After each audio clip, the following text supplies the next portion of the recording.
जय हिंद। नमस्कार दोस्तों, आपके अपने online institute target with Manish Mehra पर आप सभी दोस्तों का स्वागत है। दोस्तों, इस वीडियो में बात करने वाले रिट मॉडल टेस्ट पेपर की। तो दोस्तों, प्रत्येक क्वेश्चन को यहाँ हम व्याख्या सहित समझने वाले हैं, तो वीडियो बहुत ज़्यादा इंपॉर्टेंट है आपके लिए।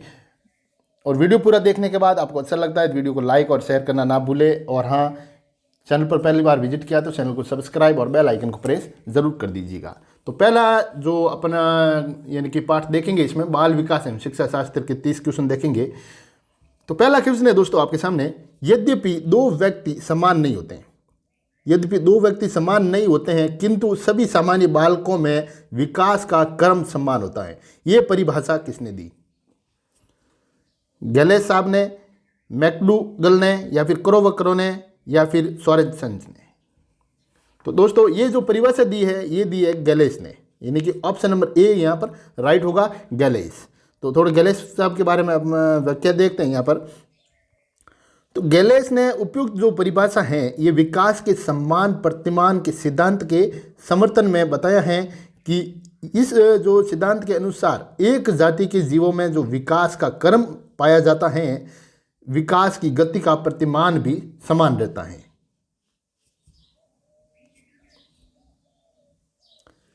किशोरा अवस्था में बच्चे किस प्रकार की समस्या का सामना करते हैं?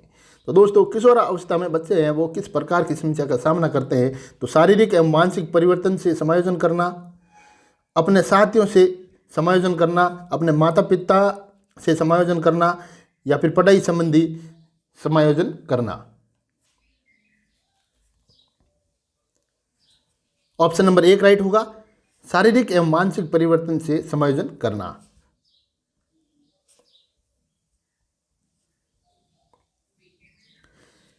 व्याख्या में आप देखेंगे कि किशोर अवस्था वह समय है जिसमें विचारशील व्यक्ति बाल्य अवस्था से परिपक्वता की ओर संक्रमण करता है, और इस अवस्था में बालक मानसिक एवं शारीरिक परिवर्तन में समायोजन करने में कठिनाई महसूस करता है, इसलिए उसे बहुत नाजुक समय कहा जा गया है।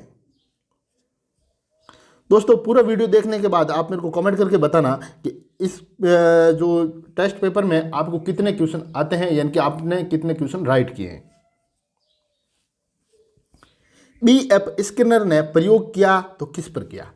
दोस्तों, B.F. स्किनर ने जो प्रयोग किया है किस पर किया? बिल्ली पर, चूहे पर, या फिर कुत्ते पर? तो दोस्तों, B.F. स्किनर साहब ने जो प्रयोग किया है ये किया है चूहे पर। किस पे किया भाई? चूहे पर किया, और कबूतर पर भी किया, लेकिन कबूतर यहाँ अपने ऑप्शन में है नहीं तो अपन ऑप्शन नंबर 2 ही राइट करेंगे। कबूतर होता तो ए और बी ऐसे कुछ होता, ऑप्शन 2 उसमें से राइट करते। तो चूहे पर। अब ये अमेरिका के रहने वाले थे, और इन्होंने 1938 में सक्रिय अनुबंध सिद्धांत का प्रतिपादन किया। किसका भाई? इन्होंने B.F. स्किनर साहब ने सक्रिय अनुबंध सिद्धांत का प्रतिपादन किया, और स्किनर ने चूहे तथा कबूतर पर प्रयोग किया।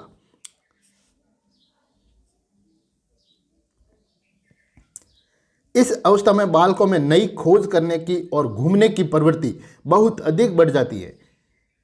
शैशव, उत्तर बाल्यकाल, किशोरावस्था, प्रौढ़ावस्था? तो दोस्तों, उत्तर बाल्य अवस्था। ऑप्शन नंबर 2 यहाँ राइट होगा। तो आप देखेंगे इसकी व्याख्या में, 6 से 12 वर्ष की अवस्था को बाल्य अवस्था के नाम से जाना जाता है। मनोवैज्ञानिकों ने बाल्य अवस्था को 3 वर्गों में बांटा है। कितने भाई? 3 वर्गों में बांटा है। जैसे पहला वर्ग आप देखेंगे, पूर्ण बाल्य अवस्था होता है, ये होता है 6 से 8 साल। मध्य बाल्य अवस्था को बताया है यहाँ पर 8 से 10 वर्ष। फिर है उत्तर बाल्य अवस्था, तो 10 से 12 साल तक। तो इस अवस्था में बालक बहिर्मुखी होने लगता है। तो कब से? तो भाई 6 से 12 साल, ये इसका क्रम रहेगा। यानी कि 3 भागों में इसको बताया गया है, 3 वर्गों में बांटा गया है इसको। मूल्यांकन प्रक्रिया के 3 महत्वपूर्ण बिंदु कौन से हैं? तो दोस्तों, मूल्यांकन प्रक्रिया के 3 महत्वपूर्ण बिंदु कौन से हैं? तो उद्देश्य, अधिगम, अनुभव, मूल्यांकन के उपकरण, या सातर अध्यापक, या फिर उद्देश्य, सातर समाज, अधिगम के अनुभव, सातर परीक्षा एवं परिणाम। तो दोस्तों यहाँ पर सही ऑप्शन होगा ऑप्शन नंबर 1 यहाँ राइट है। जो मूल्यांकन प्रक्रिया के जो 3 महत्वपूर्ण बिंदु बताए गए हैं वो है उद्देश्य, अधिगम अनुभव और मूल्यांकन के उपकरण। मूल्यांकन शिक्षण अधिगम प्रक्रिया का ऐसा सोपान है दोस्तों जिसमें शिक्षक ये सुनिश्चित करता है, यानी कि आप जब शिक्षक बन जाओगे तो आप ये सुनिश्चित करोगे कि शिक्षण उद्देश्यों की प्राप्ति किस सीमा तक हुई है, उद्देश्य प्राप्त करने की विधि प्रविधि कितनी प्रभावी रही है, अधिगम अनुभव कितने प्रभावी उत्पादक रहे हैं।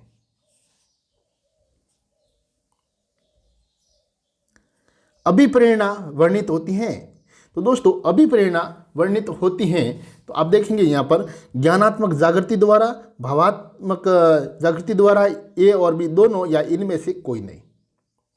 तो दोस्तों जैसे अभिप्रेरणा जो वर्णित होती है ये ज्ञानात्मक और भावात्मक जागृति द्वारा, यानी कि ज्ञानात्मक जागृति और भावात्मक जागृति के द्वारा अभिप्रेरणा वर्णित होती है। तो आप कह सकते हैं ए और दोनों राइट है। तो ऑप्शन नंबर 3 यहाँ पर राइट होगा, ए और बी दोनों इसमें सही है। व्याख्या में आप देखेंगे कि अभिप्रेरणा व्यक्ति को कार्य करने हेतु गतिमान करने वाला कारक है। और अभिप्रेरणा क्या है भाई? अभिप्रेरणा व्यक्ति को कार्य करने हेतु गतिमान करने वाला कारक है। कौन सा कारक है? गतिमान करने वाला कारक है। अभिप्रेरणा व्यक्ति के व्यवहार को नियंत्रित, परिवर्तित और दिशा निर्देशित करने में महत्वपूर्ण भूमिका निभाता है। भाई कौन निभाता है? अभिप्रेरणा।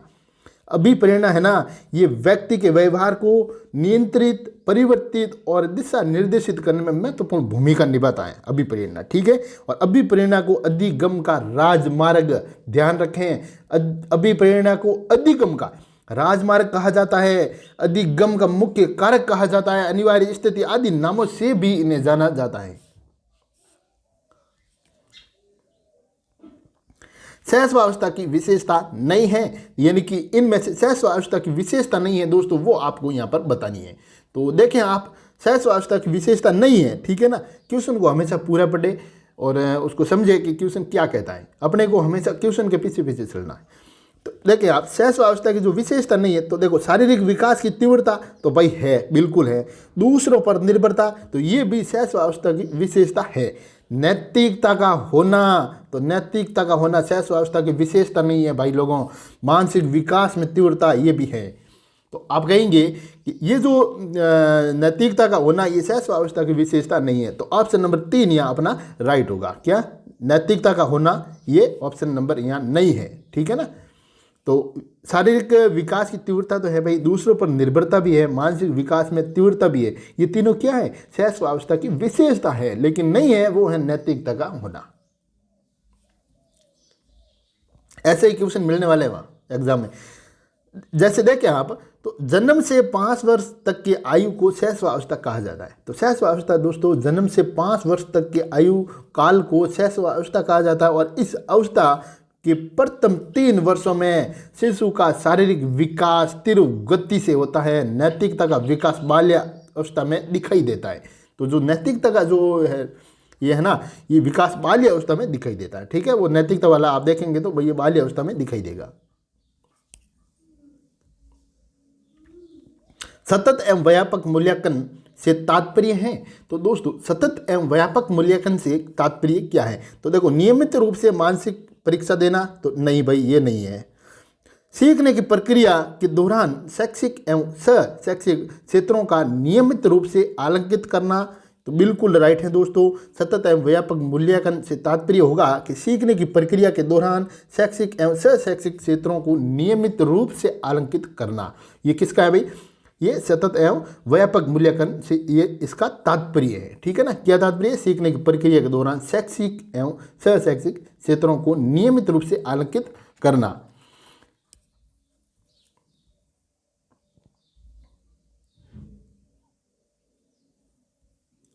यदि आपकी कक्षा में कोई बच्चा अधिगम अक्षम हो तो आप क्या करेंगे?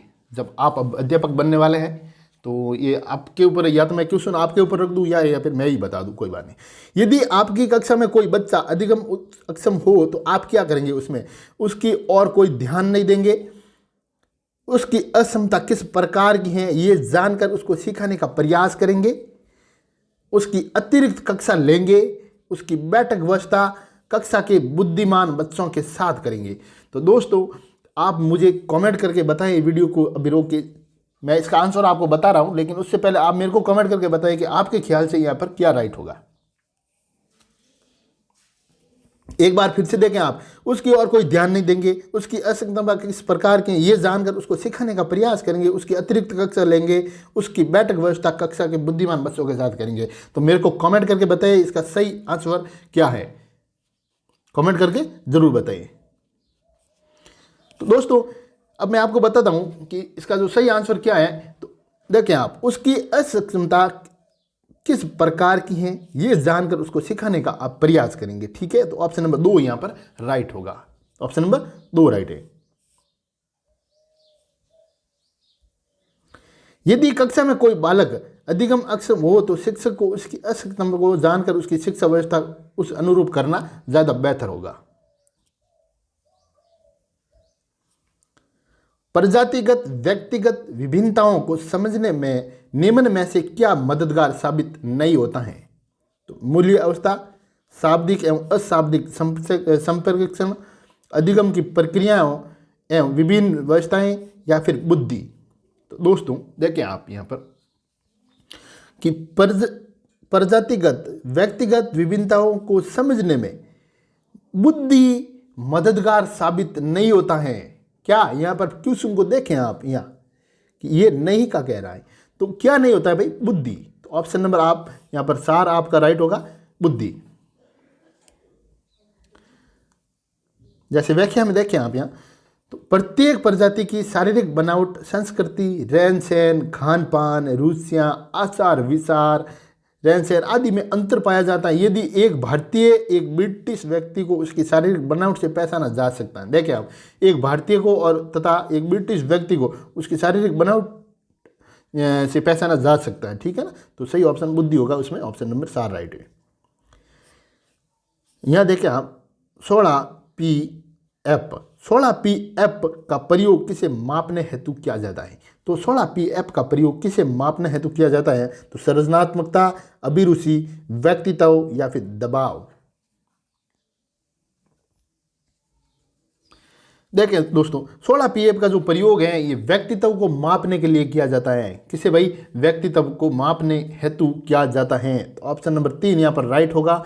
इसकी व्याख्या देखें आप कि 16P का प्रयोग व्यक्तित्व मापने हेतु किया जाता है, और इस परीक्षण का जो निर्माण है ना दोस्तों, क्या भाई 16P का इस परीक्षण का निर्माण कैटेल द्वारा किया गया था, और इस परीक्षण के अंतर्गत 17 वर्ष से अधिक आयु वाले व्यक्तियों के 16शील गुणों को मापा इसमें जाता है। क्या भाई, 16शील गुणों को इसमें मापा जाता है। किस आयु के, 17 वर्ष से अधिक आयु वाले व्यक्तियों के। निम्न में से वह गुण जो सृजनात्मकता से संबंधित नहीं है, ठीक है ना, है या नहीं है, हमें विशेष कर से ध्यान दें, क्योंकि इसमें से 3 तो हैं लेकिन एक है वो नहीं है। तो निम्न में से वह गुण कौन सा है दोस्तों जो सृजनात्मकता से संबंधित नहीं है। देखें आप बात करें यहाँ पर, तो मौलिकता तो है भाई, सृजनात्मकता से संबंधित मौलिकता है, बिल्कुल है। परवाह ये भी है। मितव्ययिता नहीं है, ऑप्शन नंबर 3 इसका राइट है, यानी कि ये नहीं होगा। उपयोगिता भी है, तो ऑप्शन नंबर 3 इसमें राइट है, नहीं है ना, जो मितव्ययिता ये नहीं है। सृजनात्मकता मुख्यतः नवीन रचना या उत्पादन में होती है दोस्तों। क्या होती है भाई, सृजनात्मकता मुख्यतः बात करें इनकी, तो ये नवीन रचना या उत्पादन में होती हैं। इसमें मौलिकता, उपयोगिता तथा प्रवाह का गुण पाया जाता है। कौन से गुण पाया जाता है भाई, मौलिकता, उपयोगिता और प्रवाह का गुण इसके अंदर पाया जाता है। किसके अंदर, सृजनात्मकता के अंदर। बुद्धि का तरल मोज़ेक मॉडल किसने दिया। तो दोस्तों जो बुद्धि का ये तरल मोज़ेक मॉडल है ये किसने दिया। तो कैटेल साहब ने, गिलफर्ड, थर्स्टन, या फिर स्पीयरमैन। बुद्धि का जो तरल मोज़ेक मॉडल है दोस्तों ये कैटेल साहब ने दिया था। किसने दिया था भाई, कैटेल ने दिया था। इनके बारे में थोड़ी अधिक जानकारी देखते हैं अपन। तो देखें आप, आर.बी. कैटल इनका पूरा नाम है। आर.बी. कैटल ने बुद्धि के तरल ठोस सिद्धांत का प्रतिपादन किया भाई। किसका? बुद्धि का तरल ठोस सिद्धांत का प्रतिपादन किया, जिसके अनुसार बुद्धि के दो महत्वपूर्ण तत्व हैं, एक तो है तरल बुद्धि और ठोस बुद्धि। क्या बताया इन्होंने? तरल बुद्धि और ठोस बुद्धि बताया। और इस मॉडल के अनुसार व्यक्ति में सोचने और तर्क करने की जन्मजात शक्ति होती है। क्या होती है? व्यक्ति के अंदर, इस मॉडल के अनुसार उन्होंने बताया कि व्यक्ति में सोचने तथा तर्क करने की जन्मजात शक्ति इसमें होती है। वीडियो पूरा देखने के बाद दोस्तों आप मेरे को कमेंट करके ये ज़रूर बताएं कि आपको इसमें से कितने क्वेश्चन आते थे, आपने कितने क्वेश्चन राइट किए हैं। और हाँ, चैनल को अभी तक आपने सब्सक्राइब नहीं किया तो प्लीज़ चैनल को सब्सक्राइब और बेल आइकन को प्रेस जरूर कीजिएगा। और वीडियो पूरा देखने के बाद आपको अच्छा लगता है लाइक और शेयर करना ना भूलें। अधिगम को प्रभावित करने वाला व्यक्तिगत कारक क्या है? तो दोस्तों अधिगम को प्रभावित करने वाला व्यक्तिगत, ठीक है ना, व्यक्तिगत कारक हैं, इसमें से क्या है? तो संसार के साधन, समविवेक, समूह, अध्यापक, परिपक्वता एवं आयु। देखें आप, जो इसको प्रभावित करने वाला कारक है ये है परिपक्वता एवं आयु। तो ऑप्शन नंबर 4 यहां पर राइट होगा दोस्तों, परिपक्वता एवं आयु। अधिगम प्रक्रिया में अनेक ऐसे कारक हैं दोस्तों जो अधिगम को प्रभावित बनाने में सहायक हैं और कुछ कारक अधिगम में बाधा पहुंचाते हैं, ठीक है ना। परिपक्वता व आयु अधिगम को प्रभावित करने वाला व्यक्तिगत कारक हैं। कोई बालक बौद्धिक रूप से जल्दी परिपक्व हो जाता है तो कोई देर से होता है।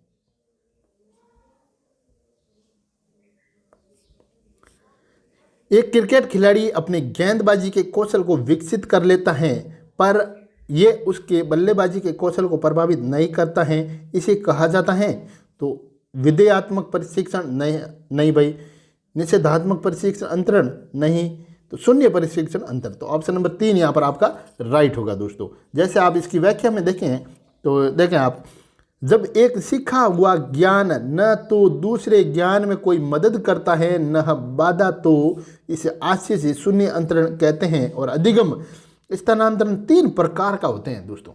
क्या भाई? अधिगम स्थानांतरण ये 3 प्रकार का होता है। जैसे पहला प्रकार आप देखेंगे विधेयात्मक प्रशिक्षण, ठीक है ना।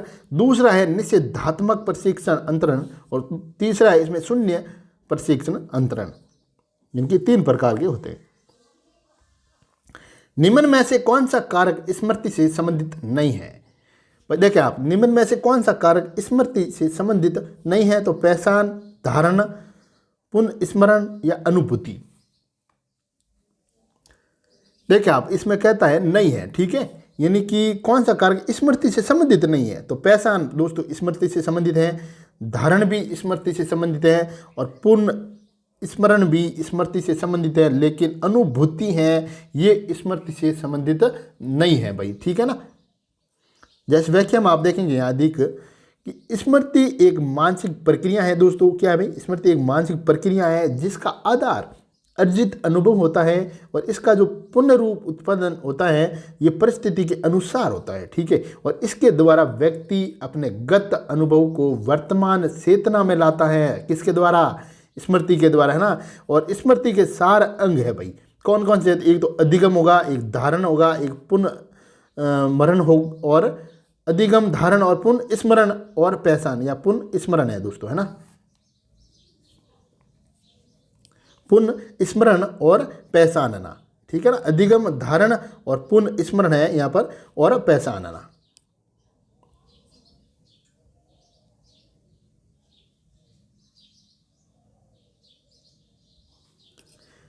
योगात्मक मूल्यांकन का उद्देश्य है। तो दोस्तों योगात्मक मूल्यांकन का उद्देश्य इसमें से क्या है? समय विशेष एवं विभिन्न कार्यों पर एक विद्यार्थी ने कितना अच्छा निष्पादित किया है का पता लगाना, अधिगम को सूक्ष्म बनाना व ग्रेड न प्राप्त करना, ऐसे विद्यार्थियों का पता लगाना जो अपने साथियों के सक्षम संप्राप्ति में कठिनाई अनुभव कर रहा है, अगली इकाई के अनुदेशन से पूर्व प्रगति का पता लगाना। तो यहाँ पर आप बताएंगे कि पहला ही ऑप्शन यहाँ पर राइट होगा, यानी कि योगात्मक मूल्यांकन का जो उद्देश्य होता है दोस्तों ये होता है समय विशेष एवं विभिन्न कार्यों पर एक विद्यार्थी ने कितना अच्छा निष्पादित किया हैं का पता लगाना, ठीक है ना, योगात्मक मूल्यांकन होता है। अभिवर्ती संप्रत्यय हैं, तो दोस्तों इसमें से अभिवर्ती संप्रत्यय क्या है, तो आप मेरे को ये कमेंट करके इस क्वेश्चन का आंसर जरूर बताना। ये क्वेश्चन मैं आपके लिए रखता हूँ। ये अभिवर्ती संप्रत्यय हैं तो संख्या परक, क्रिया परक, संवेगात्मक या फिर ये सभी। तो आप मेरे को इस क्वेश्चन का आंसर है वो कमेंट करके जरूर बताइएगा।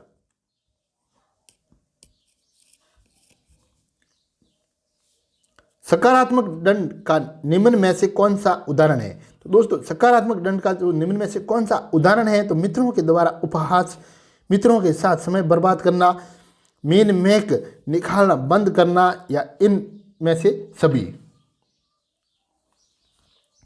तो मित्रों के द्वारा उपहास, तो सकारात्मक दंड का जो निम्न में से कौन सा उदाहरण होगा दोस्तों, ये है ऑप्शन नंबर 1 राइट है इसमें, मित्रों के द्वारा उपहास।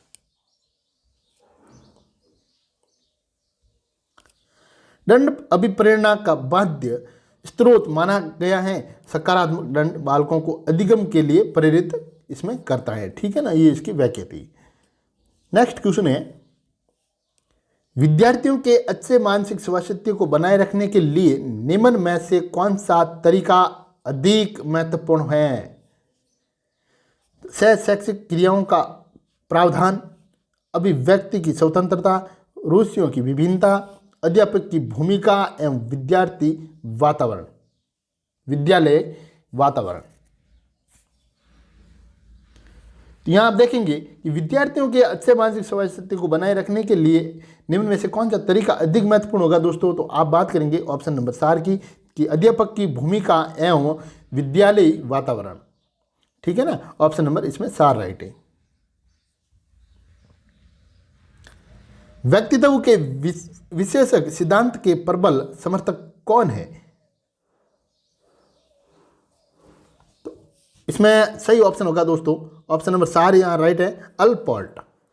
यानी कि व्यक्तित्व के विशेषज्ञ सिद्धांत के जो प्रबल समर्थक हैं इसमें से ये है अल्पोर्ट। अल्पोर्ट के बारे में आप थोड़ा देखें अधिक, तो अल्पोर्ट अमेरिका के मनोवैज्ञानिक शिक्षाविद थे। वे व्यक्तित्व के विशेषज्ञ सिद्धांत के प्रबल समर्थक थे।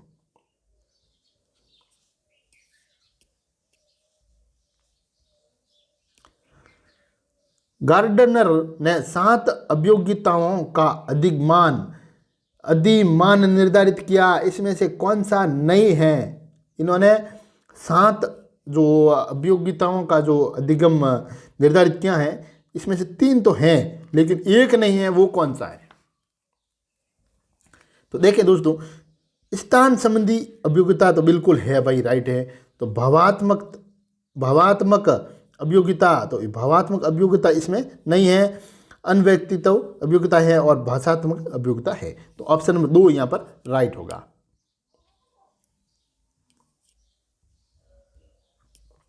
निम्नलिखित में से कौन सा अधिगम का क्षेत्र नहीं है, तो निम्नलिखित में से कौन सा अधिगम का क्षेत्र नहीं है दोस्तों, संख्यात्मक, भावात्मक, क्रियात्मक या फिर आध्यात्मिक।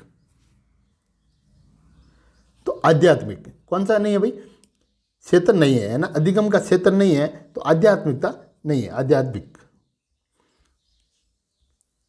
देखिए आप, सीखना व्यवहार में परिवर्तन है, किंतु व्यवहार परिवर्तन उस समय तक नहीं होता है जब तक कि भावना परिवर्तन न हो, तथा भावना परिवर्तन का संबंध ज्ञान से है। इस दृष्टि से अधिगम 3 प्रकार का होता है भाई। कितने? 3 प्रकार का। तो पहला आप देखेंगे संख्यात्मक तथा संख्यानी अधिगम, दूसरा है भावात्मक तथा मनोवर्त्यात्मक अधिगम, कौशलात्मक अधिगम अथवा क्रियात्मक अधिगम। ये 3 प्रकार के अधिगम इसमें बताए गए। संशयात्मक बालकों को शिक्षा के समय निम्न बातें ध्यान में रखनी चाहिए। तो दोस्तों, संशयात्मक जो बालकों की शिक्षा के समय जो निम्न बातें ध्यान में रखनी चाहिए, ये इनमें से क्या है। तो देखिए आप, तो बालकों को मनोरंजन के उचित अवसर दिए जाए, शिक्षकों का मधुर एवं सहयोगात्मक व्यवहार, अच्छे कार्यों के लिए प्रोत्साहन व पुरस्कार या फिर उपयुक्त सभी। तो दोस्तों, आपको मैं व्याख्या में बताता हूँ। यहाँ पर देखें आप इसकी, समस्यात्मक बालक घर, विद्यालय तथा समाज में विभिन्न प्रकार की समस्याएं उत्पन्न करते हैं। ठीक है भाई। समस्यात्मक बालकों की जो शिक्षण प्रवृत्ति शिक्षक का प्रेम, सहानुभूति, मित्रता का व्यवहार ही है दोस्तों। और समस्यात्मक बालकों के शिक्षण में उदाहरण प्रवृत्ति विशेष लाभकारी है। और साथ ही ऐसे बाल बच्चों के लिए खेल द्वारा शिक्षा भी विशेष महत्व रखती है। क्या भाई? खेल द्वारा शिक्षा भी विशेष महत्व रखती है। किसके लिए? समस्यात्मक बालकों के लिए।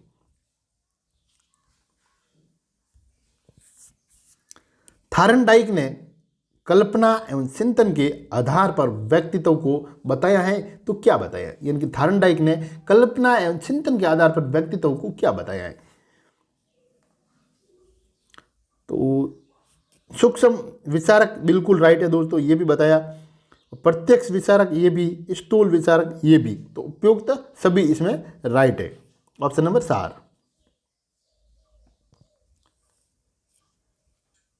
रोसी सियाई धब्बा परीक्षण का प्रयोग किया। दोस्तों रोड्स, यहाँ पर रोड्स हैं, रोसी नहीं भाई, रोड्स सियाई धब्बा परीक्षण का प्रयोग किया गया तो बालकों पर, पशुओं पर, प्रौढ़ों पर या फिर मानसिक रोगियों पर। तो मानसिक रोगियों पर किया गया था। ये इनके बारे में थोड़ी अधिक व्याख्या अपन देखते हैं यहाँ।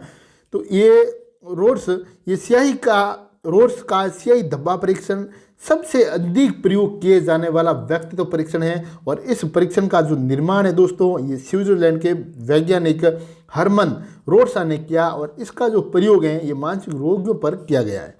और इस परीक्षण में स्याही धब्बों के, देखिए आप, स्याही धब्बों के 10 कार्डों का प्रयोग किया जाता है तथा इसमें इन कार्डों में 5 बिल्कुल काले रंग के होते हैं और 5 तो बिल्कुल काले, और 2 काले और लाल रंग, और 3 अनेक रंग के इसमें होते हैं।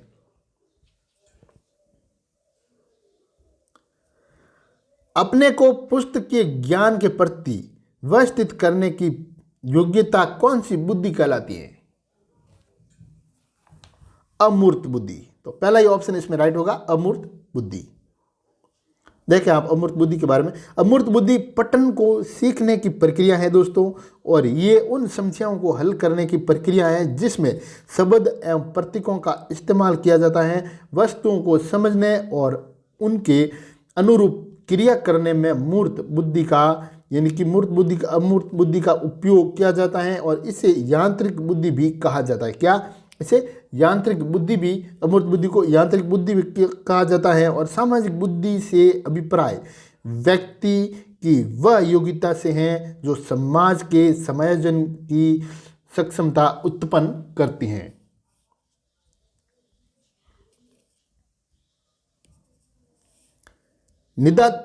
निदानात्मक परीक्षण का गुण नहीं है। तो दोस्तों निदानात्मक परीक्षण का गुण इसमें से नहीं है, तो इसमें छात्र उद्देश्यहीन हो जाते हैं। इसके आधार पर अध्यापक अपनी शिक्षण विधि का विश्लेषण कर सकता है और इसके प्रयोग से शिक्षण एवं मूल्यांकन में गतिशीलता बनी रहती है। इसके द्वारा मानसिक दुर्बलता का पता लगाया जाता है। तो देखिए आप, निदानात्मक जो परीक्षण का गुण दोस्तों इसमें से नहीं है, वो ऑप्शन नंबर 1 नहीं है। ठीक है ना, ये नहीं है, नहीं, इसमें छात्र उद्देश्यहीन हो जाता है, तो ऐसा नहीं होता है। तो ऑप्शन नंबर 1 इसमें राइट है। देखें आप, नैदांतिक परीक्षण से ये पता चलता है कि पाठ्य विषय वस्तु का कौन सा भाग किस मात्रा में सीखा गया है और कितना भाग छात्र सीखने में असमर्थ रहा है। ठीक है। और अंत नैदांतिक परीक्षणों से छात्रों की विभिन्न विषयों में कमजोरी या फिर कमियों का इसमें निर्धारण किया जाता है। अधिगम के स्थानांतरण का अर्थ है, तो दोस्तों अधिगम के स्थानांतरण का अर्थ इसमें से क्या है? तो अधिगम के स्थानांतरण का अर्थ है, जो देखें आप, तो अर्थ है तो ज्ञान को बदलना तो नहीं, सीखने के द्वारा परिवर्तन कर देना ये भी नहीं, अधिगम के परिवर्तन नहीं, किसी सीखी हुई बात के माध्यम से दूसरी बात को सीखना, तो बिल्कुल राइट है। ऑप्शन नंबर 4 यहां पर राइट होगा।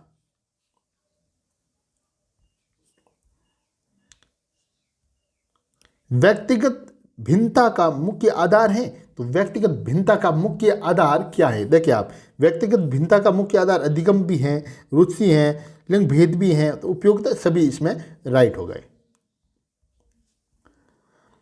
आगे आप देखेंगे खंड 2 में हिंदी भाषा के इस पेपर को। तो दोस्तों यहाँ पर ये जो गद्यांश दिया हुआ है, आप देखें गद्यांश का ये स्क्रीनशॉट लें और गद्यांश को पूरा पढ़ें, और उसके बाद में गद्यांश को पूरा पढ़ के वीडियो को रोकें, और उसके बाद में जो क्वेश्चन आगे आ रहे हैं उस क्वेश्चनों के आंसर देने की कोशिश करें। स्क्रीनशॉट ले लें गद्यांश का। तो देखा, पहला क्वेश्चन है, वाणी का पर्यायवाची है गिरा, जिह्वा, तालु या फिर मुखा। तो दोस्तों वाणी का जो पर्यायवाची है इसमें से क्या है? तो गिरा, यानी कि ऑप्शन नंबर 1 यहां पर राइट होगा।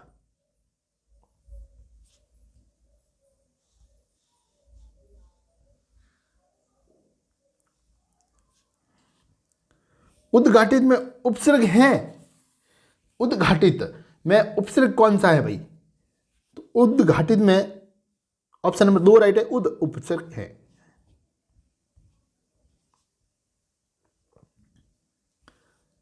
उदात्त का विलोम है निशा, प्रतात, अनुदात या फिर शूद्र। दोस्तों उदात्त का जो विलोम होगा इसमें यह है अनुदात। क्या होगा भाई? अनुदात। ऑप्शन नंबर 3 इसमें राइट है। संचालित शब्द को संधि है, तो संचालित शब्द में संधि कौन सी है?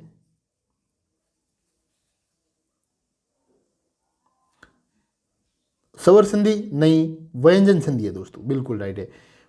और संधि को पहचानने की जो मैंने इतनी आसान ट्रिक बताई है उसका वीडियो मैं आपको डिस्क्रिप्शन में दे रहा हूं, तो वहां से आप उस वीडियो को जरूर देखें। संधि को आप कैसे, कोई भी संधि हो उसको एकदम से देखते ही पहचान लेंगे कि इसमें ये संधि है।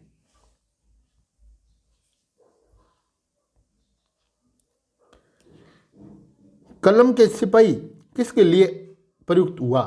तो दोस्तों जो कलम के सिपाही किसके लिए प्रयुक्त हुआ, तो आप देखेंगे प्रेमचंद।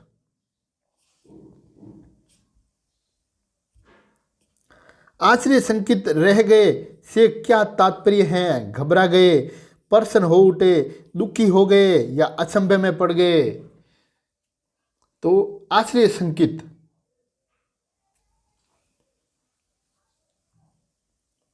देखिए आप, अचंभे में पड़ गए, आश्रय संकित रह गए तो अचंभे में पड़ गए। तो ऑप्शन नंबर 4 यहां पर राइट होगा। गांधी जी ने अहिंसात्मक आंदोलन क्यों चलाया था? तो गांधी जी ने अहिंसात्मक आंदोलन क्यों चलाया था? क्योंकि वे लड़ाई झगड़ा नहीं चाहते थे, क्योंकि वे देश को आजाद कराना चाहते थे। तो ऑप्शन नंबर 2 यहां पर राइट हो जाएगा। अपना सा मुंह लेकर रह गए का अर्थ है, अपना सा मुंह लेकर रह गए का अर्थ है तो शर्मिंदा हो गए। क्या भाई? शर्मिंदा हो गए। कवि का लिंग परिवर्तन होगा, कविता, कवित्री, कवि या कुछ भी नहीं। तो कवियत्री, ऑप्शन नंबर 2 यहां राइट है। भारत में वचन होगा एक वचन, द्विवचन, बहुवचन या नित्य वचन। दोस्तों भारत में जो वचन होगा ये होगा नित्य वचन। ऑप्शन नंबर 4 इसमें राइट है। किसान दिन रात परिश्रम करते हैं, इस वाक्य में उद्देश्य पद कौन सा है? तो उद्देश्य पद है इस वाक्य में किसान। देखिए आप, किसान इस वाक्य में उद्देश्य पद है, ठीक है ना। ऑप्शन नंबर 3 राइट होगा। जिस वाक्य में संदेह या संभावना प्रकट हो उसे कहा जाता है संदेह सूचक। ऑप्शन नंबर 4 राइट है दोस्तों यहां पर। पद कर्म की दृष्टि से सही वाक्य है, पुत्र को पिता ने पर्याप्त धन दिया, पिता ने पर्याप्त धन पुत्र को दिया, पिता ने पुत्र को पर्याप्त धन दिया, पिता ने पुत्र को पर्याप्त धन। देखिए आप, पिता ने पुत्र को पर्याप्त धन दिया, तो ऑप्शन नंबर 3 राइट है इसमें। बादल खूब गरजते हैं परंतु वर्षा नहीं हुई, उपयुक्त वाक्य रचना के आधार पर किस प्रकार का वाक्य है? साधारण वाक्य, संयुक्त वाक्य, मिश्र वाक्य या फिर संदेहार्थ संयुक्त वाक्य है दोस्तों। क्या है? संयुक्त वाक्य। बादल खूब गरजते हैं परंतु वर्षा नहीं हुई। उपयुक्त वाक्य रचना के आधार पर किस प्रकार का है? तो संयुक्त वाक्य है। साधारण वाक्य में होता है एक कर्ता, एक उद्देश्य व एक विधेय, एक उद्देश्य व दो विधेय। तो दोस्तों साधारण वाक्य में जो होता है एक उद्देश्य और एक विधेय होता है। ठीक है, ध्यान रखें इस बात का। ऑप्शन नंबर 3 राइट है, एक उद्देश्य और एक विधेय। परोपकार का अर्थ समझने के लिए किस विधि का प्रयोग किया जाएगा? चित्र दिखाकर, अर्थ कथन करके, संधि विच्छेद करके या फिर विलोम शब्द द्वारा? तो संधि विच्छेद करके। ऑप्शन नंबर 3 इसमें राइट होगा।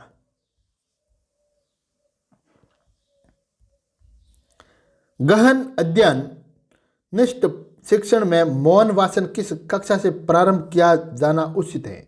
से कक्षा 5 से, कक्षा 6 से या कक्षा 3 से? आप इस क्वेश्चन का आंसर मुझे कमेंट करके जरूर बताएं कमेंट बॉक्स में।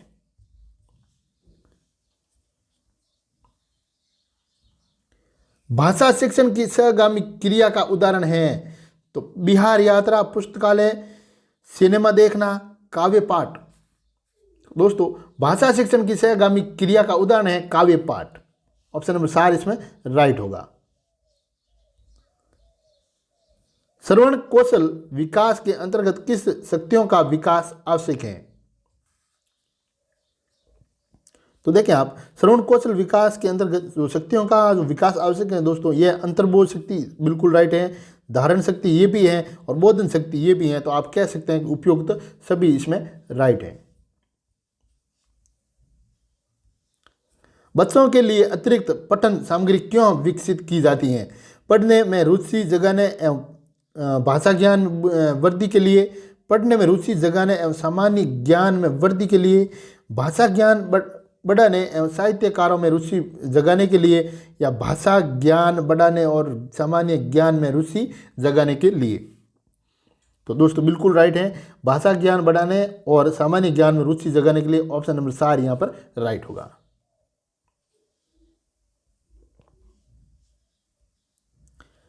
उस प्राथमिक स्तर पर भाषा शिक्षण का एक महत्वपूर्ण उद्देश्य है तो क्या है? तो भाषा की नियमबद्ध प्रकृति को पहचानना।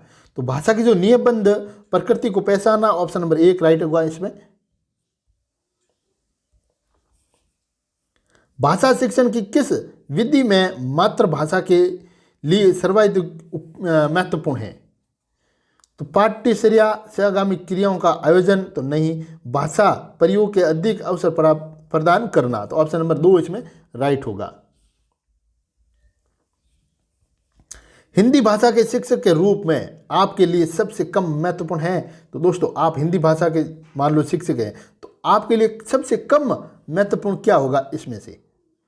तो भाषा प्रयोग की क्षमता का विकास, व्याकरणिक नियमों की जानकारी, भाषा कौशलों का ज्ञान, संवैधानिक मूल्यों की जानकारी। तो भाषा देखिए आप इसमें, ये आप सही ऑप्शन आप अपने दिमाग में सोचें कि आप क्या इसमें राइट होगा। तो संवैधानिक मूल्यों की जानकारी इसमें राइट होगा दोस्तों। ऑप्शन नंबर 4 राइट होगा, आपने बिल्कुल सही सोचा। साहित्य की किस विद्या के शिक्षण में सर्वस्वर पठन सर्वाधिक अपेक्षित है? आत्मकथा, स्मरण, एकांकी या फिर जीवनी? तो एकांकी। ऑप्शन नंबर 3 इसमें राइट होगा। उस प्राथमिक स्तर पर हिंदी भाषा में अभिव्यक्ति परखने के लिए आप किस प्रश्न को सर्वाधिक महत्वपूर्ण समझते हैं? लोकगीत संस्कृति के परिचायक होते हैं। इस कथन पर अपने विचार व्यक्त कीजिए। आंखों पर पर्दा पड़ना मुहावरे का वाक्य में प्रयोग कीजिए। सेना ने पार्क को क्यों घेर लिया था? लेखक ने ऐसा क्यों कहा कि ताजा बर्फ धोखा देने वाला होता है? तो दोस्तों आंखों पर पर्दा पड़ना मुहावरे का वाक्य में प्रयोग कीजिए। तो ऑप्शन नंबर 2 इसमें राइट होगा।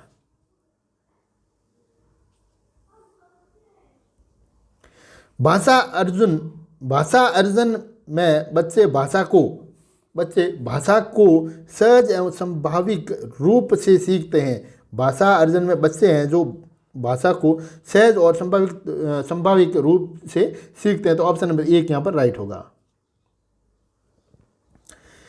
हिंदी भाषा शिक्षक के रूप में आप किसे सबसे अधिक महत्वपूर्ण मानते हैं? जरा कमेंट करके बताइए। आप हिंदी भाषा के शिक्षक हैं तो आप किसे सबसे अधिक महत्वपूर्ण मानते हैं? बच्चों की लेखन क्षमता का विकास करना, बच्चों को विभिन्न संदर्भों में भाषा का प्रयोग सिखाना, बच्चों की मौखिक अभिव्यक्ति की क्षमता का विकास करना, तो बच्चों को व्याकरण के नियम सिखाना। तो दोस्तों बिल्कुल आपने सही ऑप्शन राइट किया है कि बच्चों को विभिन्न संदर्भों में भाषा प्रयोग सिखाना। तो ऑप्शन नंबर 2 इसमें राइट होगा। ऑप्शन नंबर 2 राइट है। हिंदी भाषा की बारीकी को सही रूप में समझने की क्षमता का विकास करने के लिए आप क्या करेंगे? तो कमेंट करके बताएं, फटाफट बताइए। तो हिंदी भाषा के विभिन्न प्रयोगों से युक्त सामग्री उपलब्ध करना, संस्कृतनिष्ठ हिंदी भाषा से युक्त सामग्री उपलब्ध करवाना, या फिर हिंदी भाषा के प्राचीनतम प्रयोगों से युक्त सामग्री उपलब्ध करवाना, या गुण अर्थ वाली भाषा से युक्त सामग्री पढ़वाना। आपने बिल्कुल राइट ऑप्शन बताया है कि हिंदी भाषा के विभिन्न प्रयोगों से युक्त सामग्री उपलब्ध करवाना। ऑप्शन नंबर 1 इसमें राइट है। 7वीं कक्षा में पढ़ने वाली रूबी, ध्यान से देखें, 7वीं कक्षा में पढ़ने वाली रूबी कक्षा में सबसे पहले अपना कार्य समाप्त कर लेती हैं। ठीक है, हिंदी भाषा शिक्षक के रूप में आप क्या करेंगे? रूबी को दूसरे बच्चों के कार्य की जांच का एकमात्र अधिकारी बताएंगे, रूबी की दूसरों से तुलना करेंगे, रूबी को उसकी पसंद का कार्य करने के लिए कहेंगे, रूबी से शांत बैठने के लिए कहेंगे। तो रूबी को उसकी पसंद का कार्य करने के लिए कहेंगे। ऑप्शन नंबर 3 इसमें राइट होगा। उस प्राथमिक स्तर पर भाषा सीखने को प्रभावित करता है। तो दोस्तों उस प्राथमिक स्तर पर भाषा सीखने को जो प्रभावित करता है तो शिक्षक द्वारा किया जाने वाला शुल्क नहीं, शिक्षक का भाषा शिक्षण संबंधी रवैया। तो ऑप्शन नंबर 2 इसमें राइट होगा। दोस्तों यहाँ पर आप देखेंगे 61 से 90 तक, यानी कि ये 30 क्वेश्चन है। ये या तो आपको अंग्रेजी भाषा यानी कि ये अंग्रेजी या फिर संस्कृत के ये देखने को मिलता है। यहाँ पर जो अपने इस मॉडल पेपर में नहीं डाले हैं उसके लिए अलग से बोर्ड पे आपको समझाया जाएगा। जैसे देखें आप, माउंट आबू की तलहटी में कौन सी सभ्यता के अवशेष प्राप्त हुए हैं? ये लेवल 2 के लिए क्वेश्चन है, जो 60 क्वेश्चन होंगे। दोस्तों ये लेवल 2 के लिए क्वेश्चन होंगे, 60 क्वेश्चन होंगे। इसमें से व्याख्या सहित ये भी क्वेश्चन है। तो देखिए आप, माउंट आबू की टहली में कौन सी सभ्यता के अवशेष प्राप्त हुए? तो बालाथल, कालीबंगा, चंद्रावती या फिर मोहनजोदड़ो।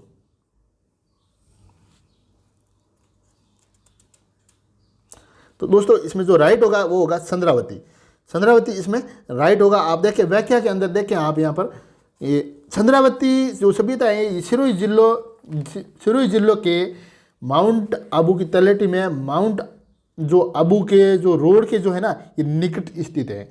और इसकी खोज की बात करें तो इसकी खोज हुई थी दोस्तों 1822 ईस्वी में। इसकी खोज की थी कर्नल जेम्स टॉड द्वारा की गई। और चंद्रावती से पाषाण कालीन उपकरण एवं शैली चित्र भी प्राप्त हुए हैं।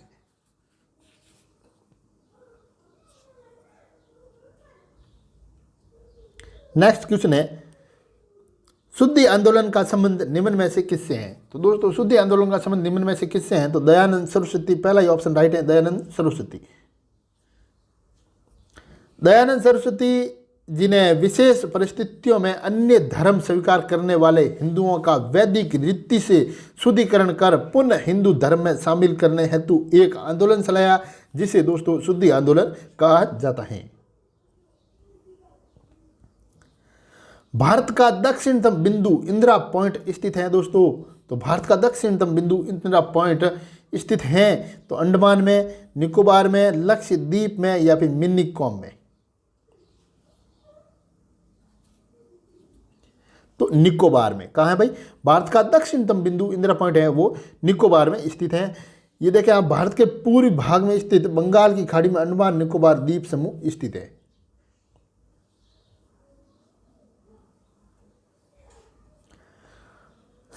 आप देखें सांगपो, सांगपो किस नदी को कहा जाता है दोस्तों? तो गंगा, कावेरी, ब्रह्मपुत्र, नर्मदा। तो सांगपो ये जो है ये ब्रह्मपुत्र नदी को कहा जाता है। और ये कहाँ पर कहा जाता है आप व्याख्या में देखें अधिक। ब्रह्मपुत्र नदी जब तिब्बत में मानसरोवर झील से निकल, जो मतलब निकट है ना, कैलाश पर्वत से निकलकर पूर्व में बहती हुई हिमालय की पूर्वी छोर तक ये जब पहुंचती है तो इस क्षेत्र में ब्रह्मपुत्र को सांगपो कहा जाता है। कहाँ पर भाई? हिमालय के पूर्वी छोर तक ये पहुंचती है तो इस क्षेत्र में इसे सांगपो कहा जाता है। कहाँ से निकलती है ये? मानसरोवर झील के निकट कैलाश पर्वत से निकलती है, इनकी पूर्व में बहती हुई ये यहाँ पर पहुँचती है, तब यहाँ पर इनको सांगपो कहा जाता है। आम वर्षा संबंधित हैं, मैंगोसौर संबंधित हैं, तो आमों की बौछार, आम का टपकना, बिहार व बंगाल में मार्च अप्रैल में होने वाली वर्षा, आम की फसल। दोस्तों आम की फसल, ऑप्शन नंबर 4 इसमें राइट होगा, आम की फसल।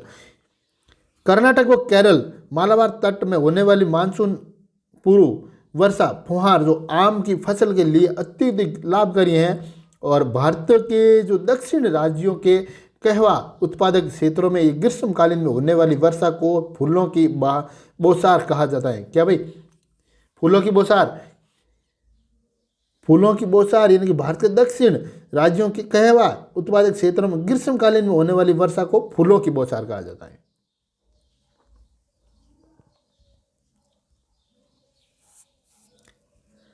निम्न में से वह मृदा जिसमें मृदा प्रारूप लोहे का अतिरेक होने के कारण अनुवरण होता जा रहा है, तो जलोढ़, लैटेराइट, मरुस्थलीय बालू या फिर कच्चारी मिट्टी? लैटेराइट, ऑप्शन 2 इसमें राइट होगा दोस्तों, लैटेराइट। और लैटेराइट के बारे में आप देखें तो लैटेराइट मिट्टी में लोहा ऑक्साइड की अधिकता के कारण इसका रंग है दोस्तों ये लाल होता है और इसके कारण मिट्टी की उर्वरा शक्ति कम हो जाती है। निम्न में से असंगत को पहचानिए। तो दोस्तों निम्न में से असंगत को आपको बताना है कि असंगत इसमें से कौन सा है। तो निम्न में से असंगत कौन सा है? तो जैसे आप बात करेंगे जिम कार्बेट, तो उत्तराखंड बिल्कुल राइट है दोस्तों। जो काजीरंगा ये असम में है, बिल्कुल राइट है। कान्हा नेशनल पार्क ये एमपी यानी मध्य प्रदेश में बिल्कुल राइट है। ननंद कानन पश्चिम बंगाल में नहीं है दोस्तों। तो ननन कानन कहाँ है भाई? ये असम राज्य में स्थित है। क्या ननन कानन ये असम राज्य में स्थित है, जबकि जो पश्चिम बंगाल में ये सुंदरवन नेशनल पार्क स्थित है। ठीक है ना, ननन कानन ये है असम में, ठीक है। और ये जो पश्चिम बंगाल की यहाँ बात करें तो यहाँ है सुंदरवन नेशनल पार्क स्थित है पश्चिम बंगाल में।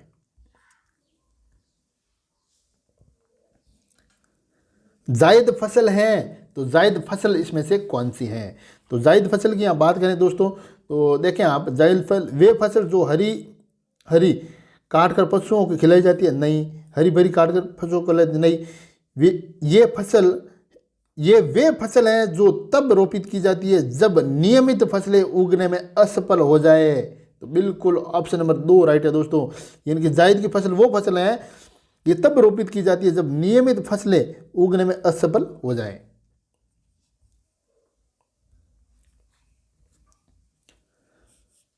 संविधान की किस अनुच्छेद के अंतर्गत कोई भी व्यक्ति मूलभूत अधिकारों के हनन का मामला सीधे उच्चतम न्यायालय में उठा सकता है? तो अनुच्छेद 32, अनुच्छेद 32 के अंदर, यानी कि भारतीय संविधान के अनुच्छेद 32 के अंतर्गत जो देश का जो कोई भी व्यक्ति मूलभूत अधिकारों के हनन का जो मामला है ना, ये सीधे उच्चतम न्यायालय में उठा सकता है और ये व्यक्ति का मूल अधिकार है दोस्तों। और इसे संवैधानिक उपचारों के अधिकार के नाम से भी जाना जाता है। संविधान का कौन सा भाग राज्य नीति के निर्देशक सिद्धांतों से संबंधित नहीं है? तो दोस्तों आप देखेंगे संविधान का कौन सा भाग, तो भाग अपन 5 की बात करेंगे, नहीं सॉरी 4 की बात करेंगे, भाग 4। ऑप्शन नंबर 2 इसमें राइट होगा।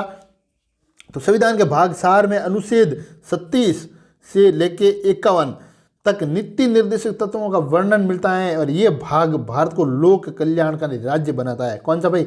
भाग 4 भारत को लोक कल्याण का राज्य बनाता है और इसमें अनुच्छेद है दोस्तों ये 37 से 51 तक नीति निर्देशक तत्वों का वर्णन इसमें मिलता है। विश्व का सबसे बड़ा संविधान किस देश का है? तो दोस्तों विश्व का सबसे बड़ा संविधान भारत का है। किस देश का भाई? भारत का है। विश्व में सबसे बड़ा संविधान भारत का है। आप देखेंगे विश्व में सबसे बड़ा जो लिखित संविधान भारत का है, इसमें मूलतः 395 अनुच्छेद तथा 8 अनुसूचियां व 22 भाग थे, लेकिन वर्तमान में 395 अनुच्छेद व 12 अनुसूचियां इसमें शामिल है। अभी राजस्थान में किस स्थान पर सावनी बोर्ड है? दोस्तों राजस्थान में किस स्थान पर सावनी बोर्ड है? तो नसीराबाद।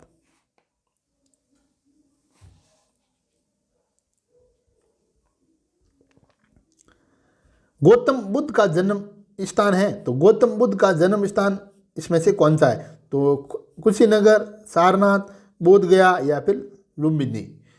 दोस्तों गौतम बुद्ध का जो जन्म स्थान है यह है लुम्बिनी है। ऑप्शन नंबर 4 इसमें राइट होगा। देखें आप अधिक व्याख्या में तो देखेंगे गौतम बुद्ध का जन्म दोस्तों 563 ईसा पूर्व लुम्बिनी नामक स्थान पर हुआ और इनके बचपन का नाम सिद्धार्थ था। और बुद्ध के गृह त्याग की घटना, यानी कि बुद्ध ने जो गृह त्याग की जो घटना है उसको कहा गया है बौद्ध धर्म के अंदर महाविनिष्क्रमण तथा इनकी मृत्यु को महापरिनिर्वाण कहा गया है। यानी कि इनकी जो गृह त्याग यानी कि गृह त्याग की जो घटना है बौद्ध धर्म में कहा गया है महाविनिष्क्रमण और मृत्यु को कहा गया है महापरिनिर्वाण। ध्यान रखें, ऐसे यहाँ से क्वेश्चन बनने वाले हैं। बाइबिल के प्राचीन सिद्धांतों पर चलने वाले लोग क्या कहलाते थे? तो रोमन कैथोलिक, प्रोटेस्टेंट, एक व दो दोनों या फिर कोई नहीं। दोस्तों रोमन कैथोलिक ऑप्शन नंबर 1 इसमें राइट होगा। बाइबल की बात करें तो ये ईसाई धर्म रोमन कैथोलिक व प्रोटेस्टेंट 2 भागों में विभक्त हो गया। जो मूल मजहब पर थे वे कैथोलिक तथा जिन्होंने सुधारों का समर्थन किया वे प्रोटेस्टेंट कहलाए। राज्यसभा के सदस्यों का निर्वाचन कितनी अवधि के लिए होता है? तो दोस्तों राज्यसभा के सदस्यों का निर्वाचन कितनी अवधि तक होता है? तो 6 वर्ष की अवधि तक। राज्यसभा के जो सदस्य होता है इसका निर्वाचन है ना, ये 6 वर्ष की अवधि तक होता है।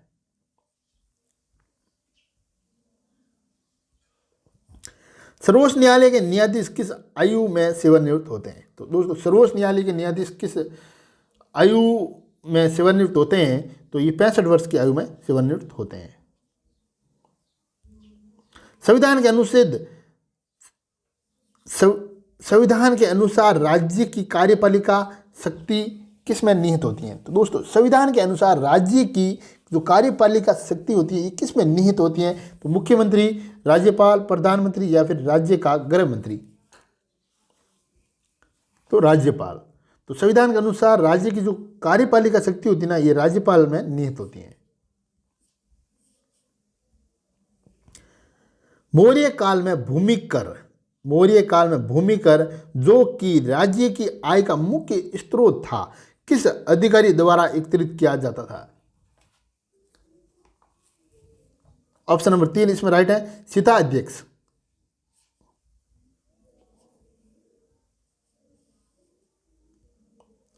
प्रथम गुप्त शासक जिसने परम भागवत की उपाधि धारण की वह था चंद्रगुप्त, समुद्रगुप्त, चंद्रगुप्त द्वितीय या श्रीगुप्त? चंद्रगुप्त द्वितीय। ऑप्शन नंबर 3 इसमें राइट होगा दोस्तों, चंद्रगुप्त द्वितीय।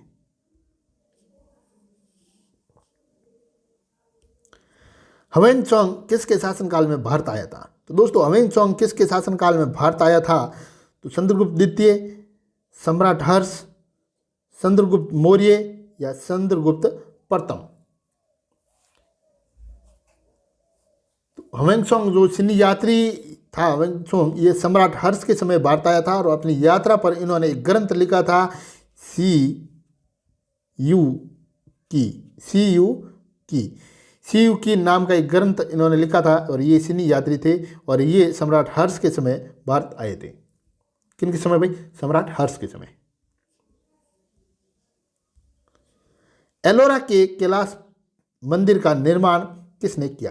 तो दोस्तों एलोरा की कैलाश मंदिर का निर्माण किसने किया? राजेंद्र प्रथम, महेंद्र वर्मन प्रथम, करसन प्रथम या फिर गोविंद प्रथम ने?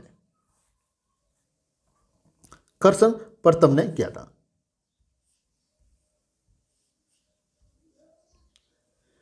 निम्न मुसलमान विद्वानों में से हिंदी साहित्य के लिए किसका सबसे महत्वपूर्ण योगदान है? अब्दुल फजल फैजी, अब्दुल अब्दुल रहीम खानखाना या अब्दुल कादिर बंदाई यूनानी?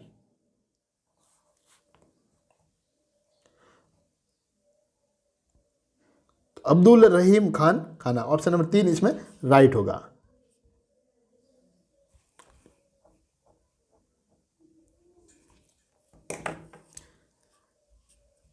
इनमें से किस व्यवस्था को बंदोबस्त व्यवस्था के नाम से भी जाना जाता है? तो जाब्ती, देखें आप यहाँ, जाब्ती, 10 साला, नसक या फिर कानकूट?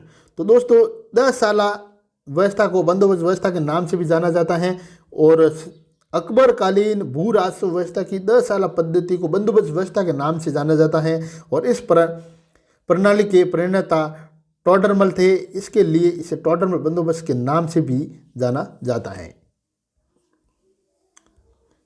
निम्नलिखित में से किस राज्य में तांबा का सबसे अधिक भंडार है? बिहार, झारखंड, कर्नाटक, राजस्थान? तो दोस्तों राजस्थान ऑप्शन इसमें राइट होगा, यानी कि राजस्थान राज्य के अंदर तांबा का सबसे अधिक भंडार यहाँ पर है। देखिए भारत में जो तांबे के भंडार की दृष्टि से 3 राज्य क्रमशः राजस्थान, मध्य प्रदेश और झारखंड हैं। उत्तरी ब्रह्मपुत्र घाटी में पाया जाने वाला प्रमुख खनिज है? तो दोस्तों कोयला, लोहा, पेट्रोलियम या फिर मैग्नीज? पेट्रोलियम, ऑप्शन नंबर 3 इसमें राइट होगा। पेट्रोलियम की बात अपन यहाँ करें तो देखें आप, जो पेट्रोलियम उत्तरी ब्रह्मपुत्र घाटी में पाया जाने वाला प्रमुख खनिज है और ये देश की सबसे पुरानी तेल पेटी है दोस्तों, जो दिहिंग घाटी से सुरमा घाटी तक विस्तृत है। कहाँ तक? दिहिंग घाटी से सुरमा घाटी तक ये विस्तृत है। निम्न में से असत्य कथन को छांटिए। तो दोस्तों निम्न में से असत्य कथन को आपको छांटना है। उत्पादन व रोजगार की दृष्टि से देश में सीमेंट उद्योग का दूसरा स्थान है। भारत में असंगत, हाँ ये राइट है दोस्तों, असत्य नहीं है। भारत में पहला सीमेंट कारखाना 1904 इसमें सैनई तमिलनाडु में खोला गया, तो ये भी राइट है दोस्तों। 1914 में पहला भारतीय सीमेंट कारखाना पोरबंदर गुजरात में इंडियन सीमेंट कंपनी द्वारा खोला गया, तो ये भी राइट है। तो इनमें से कोई भी कथन असत्य नहीं है, तो ऑप्शन नंबर 4 यहाँ पर राइट होगा। इनके सभी कथन यहाँ पर सत्य हैं, कोई असत्य कथन की बात यहाँ पर अपने को बतानी थी, लेकिन असत्य कथन कोई भी नहीं है, सभी सत्य कथन है। कुंवर सिंह ने 1857 के विद्रोह का नेतृत्व किस प्रांत में किया था? पंजाब, बिहार, बंगाल, महाराष्ट्र? तो बिहार में। कहाँ पर किया था? बिहार में किया था। तो बिहार में इस क्रांति का जो नेतृत्व जगदीशपुर के जमींदार 80 वर्षीय यानी 18 ईयर के थे कुंवर सिंह, उन्होंने किया था। अंग्रेजों के विरुद्ध भिल्लों द्वारा क्रांति प्रारंभ की गई, तो मध्य प्रदेश से महाराष्ट्र, बिहार बंगाल में, एमपी बिहार में, महाराष्ट्र बंगाल में? तो दोस्तों एमपी और महाराष्ट्र में, यानी कि ऑप्शन नंबर 1 राइट है, मध्य प्रदेश और महाराष्ट्र। जो भिल्लों की आदिम जाति 25वीं तट के खानदेश क्षेत्र में निवास करती थी और ये 1812 से 19 ईस्वी के दौरान इन जो लोगों ने अपने नए स्वामी यानी कि अंग्रेजों के विरुद्ध विद्रोह कर दिया था और ये विद्रोह मुख्यतः महाराष्ट्र और कुछ क्षेत्रों यानी कि मध्य प्रदेश के क्षेत्र इसमें विस्तारित था। निम्नलिखित कथनों में से कौन सा असहयोग आंदोलन के संबंध में सही नहीं है? असहयोग आंदोलन के संबंध में सही नहीं है, यानी कि 3 तो इसमें असहयोग आंदोलन से में सही है, लेकिन एक है वो नहीं है।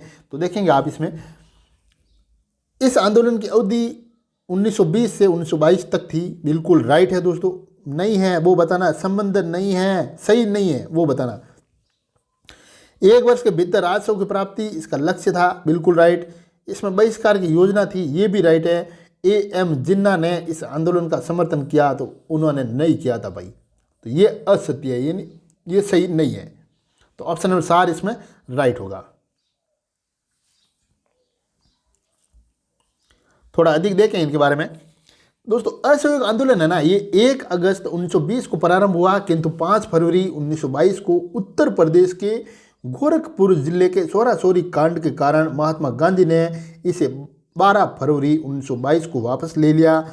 और इस आंदोलन का लक्ष्य 1 वर्ष के भीतर स्वराज की प्राप्ति था और इसके साथ ही सरकारी उपाधि, स्कूल, न्यायालयों तथा विदेशी सामान का पूर्ण बहिष्कार की योजना थी इस आंदोलन में।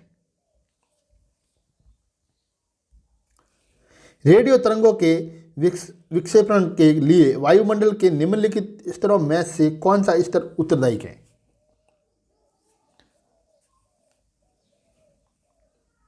जो उत्तरदायी है दोस्तों यह है आयन मंडल। कौन सा? आयन मंडल, ऑप्शन नंबर 4 इसमें राइट होगा। निम्नलिखित महाद्वीपों में से कौन सा महाद्वीप पृथ्वी के उत्तरी पश्चिमी और पूर्वी पश्चिमी गोलार्ध में स्थित है? अफ्रीका महाद्वीप। कौन सा है भाई? अफ्रीका महाद्वीप। विश्व का सबसे बड़ा महासागर है दोस्तों, विश्व का सबसे बड़ा महासागर की बात करें तो प्रशांत महासागर विश्व का सबसे बड़ा महासागर है। कौन सा भाई? प्रशांत महासागर है विश्व का सबसे बड़ा महासागर, वो सर्वाधिक गहरा महासागर है। कौन सा? प्रशांत महासागर सबसे बड़ा है और सबसे गहरा भी है। राजस्थान राज्य विधिक सेवा प्राधिकरण के संबंध में असत्य कथन को आपको पहचानना। तो असत्य कथन इसमें से कौन सा है? देखिए आप, राजस्थान राज्य विधिक सेवा प्राधिकरण की स्थापना अधिनियम 1987 के अधीन की गई, तो बिल्कुल नहीं की गई थी। असत्य कथन को पहचानना, ठीक है। इसका मुख्यालय जयपुर में है, तो नहीं है भाई। राजस्थान उच्च न्यायालय का वरिष्ठ न्यायाधीश इसके कार्य अध्यक्ष होते हैं, तो नहीं होते हैं। तो उपयुक्त सभी इसमें ऑप्शन नंबर 4 राइट होंगे। इनके उपयुक्त सभी इसमें असत्य है। सूफी मत के अनुसार खानकाहों से अभिप्राय हैं, तो दोस्तों खानकाहों से क्या अभिप्राय हैं? तो वे स्थान जहाँ सूफी संत बैठकों का आयोजन करते थे, तो बिल्कुल राइट है, ऑप्शन नंबर 1 इसमें राइट है। खानकाहों सूफी संतों के निवास स्थल को कहा जाता है और खानकाहों में सूफी संत अपनी बैठकों का आयोजन भी करते थे। कन्नौज पर लंबे समय तक त्रिपक्षीय संघर्ष किन 3 राजवंशों के मध्य चला? प्रतिहार, गुर्जर प्रतिहार, राष्ट्रकूट और सोल। नहीं, पाल, राष्ट्रकूट और गुर्जर प्रतिहार। तो ऑप्शन नंबर 2 इसमें राइट होंगे दोस्तों, पाल, राष्ट्रकूट और गुर्जर प्रतिहार।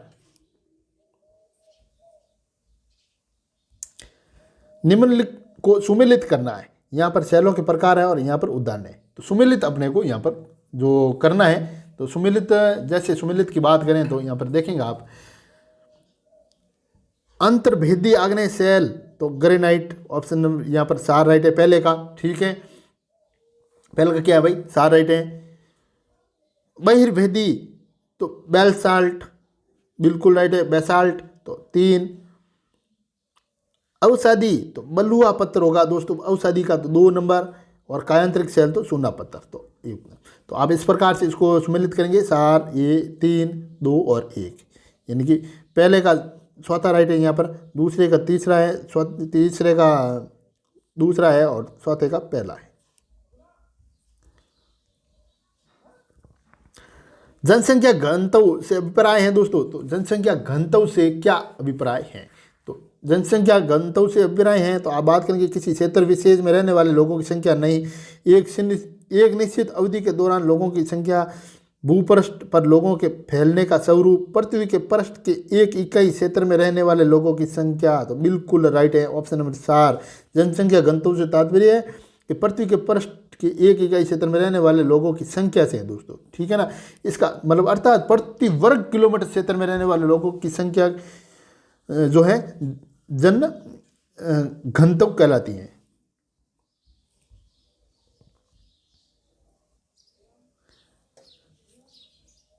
संगम कविताओं में किन 3 राजवंशों को मुन्नेदार कहा गया है? तो किन 3 राजवंशों को मुन्नेदार कहा गया है? तो पाल, सोल, पांडे। नहीं, सोल, सैर और पांडे। तो बिल्कुल ऑप्शन नंबर 2 इसमें राइट होगा दोस्तों। राजस्थान के किस क्षेत्र में पिंडमांड मैदान स्थित है? तो राजस्थान के किन क्षेत्र में पिंडमांड मैदान स्थित है? तो उत्तर पूर्व में, नहीं, पूर्वी मैदानी प्रदेश। तो बिल्कुल राइट है, ऑप्शन नंबर 2 में, ऑप्शन नंबर 2। सामान्यतः राजस्थान को कितने जलवायु क्षेत्रों में विभाजित किया जाता है? तो 5, 4, 6 या फिर 3। तो दोस्तों राजस्थान के जलवायु प्रदेश को 5 भागों में विभाजित किया गया है। पहला भाग है शुष्क जलवायु प्रदेश, दूसरा अर्ध शुष्क जलवायु प्रदेश, तीसरा अप आर्द्र जलवायु प्रदेश, चौथा आर्द्र जलवायु प्रदेश, पांचवा अति आर्द्र जलवायु प्रदेश। तो 5 भाग। ऑप्शन नंबर 1 इसमें राइट होगा। राजस्थान में स्टील ग्रेट चूना पाया जाता है। तो राजस्थान में स्टील ग्रेट चूना पाया जाता है। तो चित्तौड़गढ़ जिले में नहीं, सवाई माधोपुर में नहीं, अलवर नहीं, जैसलमेर नागौर जिले में। तो दोस्तों ऑप्शन नंबर 4 यहाँ पर राइट है। जैसलमेर जिले के सोनू क्षेत्र उदयपुर, अजमेर, चित्तौड़गढ़, सिरोही व नागौर जिले में जो है ये लाइमस्टोन अधिक पाया जाता है।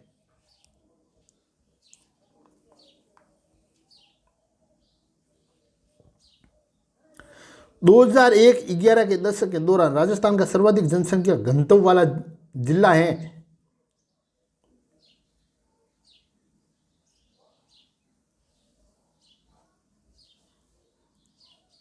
जैसलमेर, जोधपुर, बाड़मेर, उदयपुर,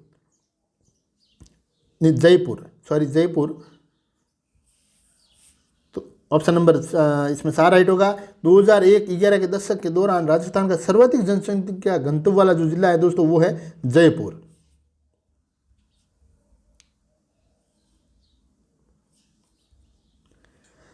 राजस्थान के लोक साहित्य में किस देवी देवता का गीत सबसे लंबा है? तो जीण माता, आई माता, मल्लिनाथ जी या फिर रामदेव जी। तो जीण माता, ऑप्शन नंबर 1 इसमें राइट है। प्रसिद्ध चित्रकृति ढोला मारूरी शैली जोधपुर, अजमेर, बीकानेर या फिर किशनगढ़। जोधपुर, ऑप्शन नंबर 1 इसमें राइट है। जोधपुर शैली के चित्रों में सवारी चित्रों यानी कि ऊंट, हाथी, घोड़ा आदि तथा मोर व हंस के चित्रों की प्रधानता है। और इस शैली के जो प्रमुख चित्र है ना ये ढोला मारू यानी कि मुंबल दे और निहाल दे, रूपमंती, बाजल बहादुर, उजली, जेठवा आदि। उदयपुर, भीलवाड़ा व चित्तौड़गढ़ में अधिकांश बोली जाती हैं। तो कौन सी बोली? तो दोस्तों उदयपुर, भीलवाड़ा और चित्तौड़गढ़ में जो अधिकांश बोली बोली जाती है वो है मेवाड़ी बोली। मेवाड़ी बोली उदयपुर, भीलवाड़ा, चित्तौड़गढ़, बांसवाड़ा, डूंगरपुर जिलों में बोली जाती है।